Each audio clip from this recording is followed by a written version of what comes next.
Hello future engineers, subscribers, viewers, and students. Here is another video in statics 2D equilibrium.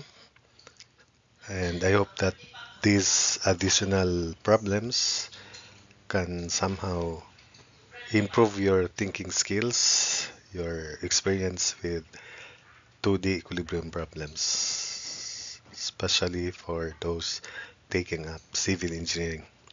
So two cylinders A of radius 300 mm, weight 200 newtons, and B radius 150 mm, weight 150 newtons, though the radii of these cylinders are immaterial in this problem. So they are joined as shown by a stiff light rod AB and rest in equilibrium on two smooth planes. So take note the planes are smooth. What is the angle between AB and the horizontal? So if I were the one to present the solution, I would rather directly proceed to the shorter way, which is this, the force triangle, because the explanation is the force in stiff rod AB is internal. So that means if I draw the free body diagram of the heavier cylinder, R is involved here, then in the smaller cylinder there is also R. So this rod in itself is in equilibrium and therefore may not be and therefore is not considered in the entire force triangle such as this, but I'll present it in a manner where most of the students will have their initial solution and uh, way or analysis. So this is the free body diagram, complete free body diagram of cylinder A. The weight is 200. Then we have normal reaction perpendicular to this inclined plane and this internal reaction R, which makes an angle of theta with the horizontal. So there are four unknowns here: NA, R, and theta, NB, then four unknowns. So but there are two free body diagrams, and in each free body diagram we can always set up two equations. Then the total number of equations that can be set up is 4, which will address all these four unknowns. So beginning with FBD1, the inclination is given vertical 3, adjacent 4, so inverse tangent of 3 over 4 is 36.87. And take note by principle that the angle between the vertical and this normal reaction is also 36.87 degrees, the angle of inclination. So in this free body diagram, summation forces x equals 0. So R, the horizontal component of this internal reaction R, is R cosine theta. Then minus, this is the horizontal component, NA sine of 36.87 degrees equals 0. So call that equation 1. Then summation forces y equals 0. So we have negative r sine theta.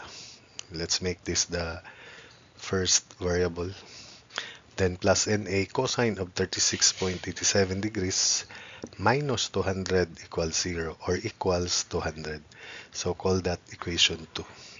Then in the free body diagram 2, summation forces horizontal x equals 0. So we have NB sine of 60 degrees, the horizontal component of NB, which is rightward, minus r cosine of theta equals 0. So we substitute the value of r cosine theta. When transpose, r cosine theta is NB sine 60 degrees. Substitute r cosine theta equals NB sine 60 degrees in equation 1. So we replace this by NB sine 60 degrees, then minus NA sine of 36.87 degrees equals 0. So we call that equation A. Then summation forces y equals 0.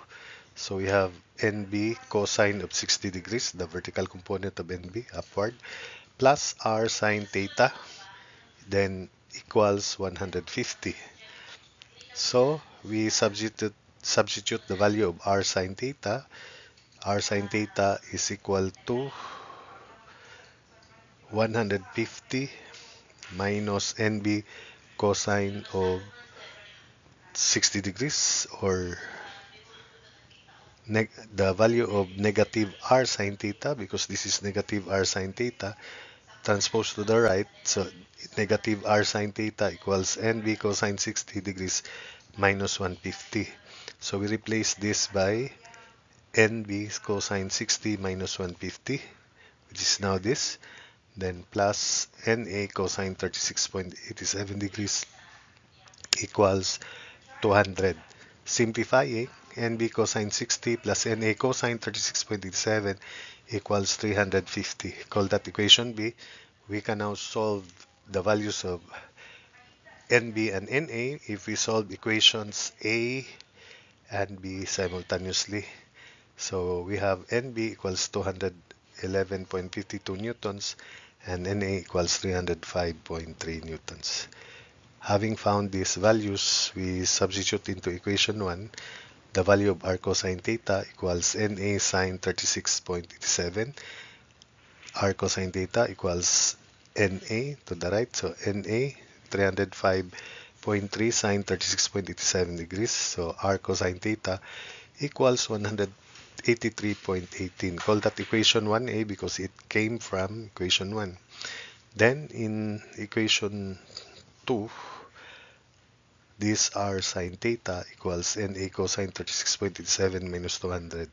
So R sine theta to the right equals NA 305.2 cosine of 36.87 minus 200, and that is 44.24. Call that equation 2A because this equation came from equation 2. So we can now solve theta if we divide equation 2A by equation 1. So equation 2A divided by equation 1A, cancel R. So sine over cosine is tangent theta equals 44.24 over 183.18. So theta is 13.58 degrees. So that's the solution if you have the same thinking or same approach to this problem.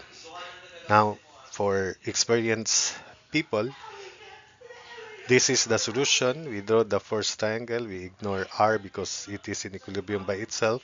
So 200 plus 150 is 350 newtons. That's it. Then we have NB, which makes an angle with the vertical of 60 degrees, and NA, which makes an angle with the vertical of 36.87 degrees. So therefore, this remaining angle is 180 degrees minus 60 degrees minus 36.87 degrees, and that is 83.30 degrees. Then we solve NA and NB by sine law. So NA as to sine 60 degrees equals NB as to sine 36.87 degrees equals 350 as to sine 83.30 degrees. So solving for NA and NB, they are the same as these values here. And the next step would be to isolate cylinder A and set up these equations of statics again and formulate these same equations. So that's it for this problem. So for this second problem, the forces acting on a 1 meter thick of dam are shown. The upward ground reaction varies uniformly from an intensity P sub A kilonewtons per meter at A to P sub B kilonewtons per meter at B. So supposedly these are pressure intensity in kilopascals, kilonewton per square meter.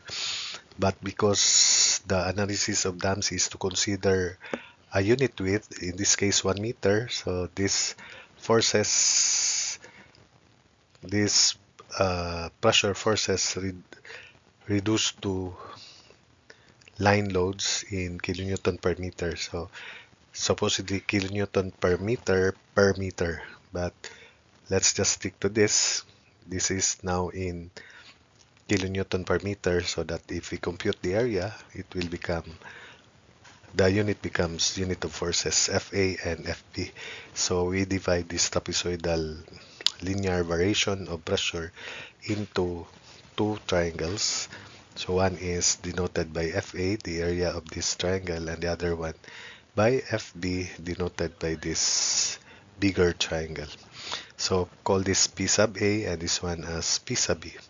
These forces are automatically generated because the course is statics, but in hydraulics for mechanical and civil engineering students, you will be computing these forces. This is due to water pressure on the headwater, and the formula for this force is specific weight of water, which is 9.81 kilonewtons per cubic meter.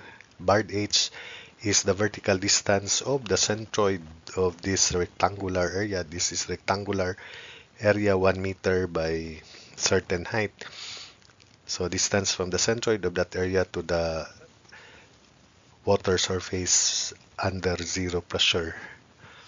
Then the area, which is the height or the depth of water on this side, times 1 meter. Same is true with this on this inclined face.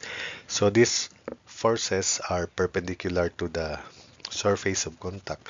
So because this is vertical surface, then it is horizontal. This is inclined, so it is perpendicular. So that's the principle. While this one is the weight of this masonry dam.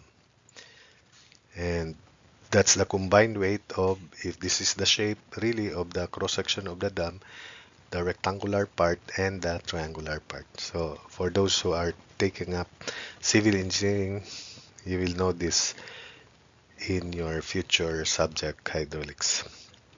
So anyway, these are already given. So FA is again 1/2 of 5.4 times P sub A, and that is 2.7 P sub A kilonewtons, while FB is 1/2 of 5.4 times P sub B, so it is 2.7 P sub B kilonewtons. The location of FA is centroid of this triangle, 1/3 of 5.4, 1.8. So from B, it is 2/3 of 5.4, 3.6 meters. FB, on the other hand, is 1/3 of 5.4, so 1.8 meters. So for the first equation, summation forces vertical equals 0. So FA plus FB equals, this is FA, 2.7 PA plus FB, 2.7 P sub B equals 4,800 plus the vertical component of 1,200 kilonewtons, which is 1,200 cosine of 60 degrees. Simplifying, 2.7 PA plus 2.7 P sub B equals 5,400. Call that equation 1. Then we sum up moments about B. This point B here is called the toe in hydraulics. So if you were the dam, then the headwater is on your backside, and the headwater is on your backside, and the tailwater on your toe side. So summation of moments about B equals 0.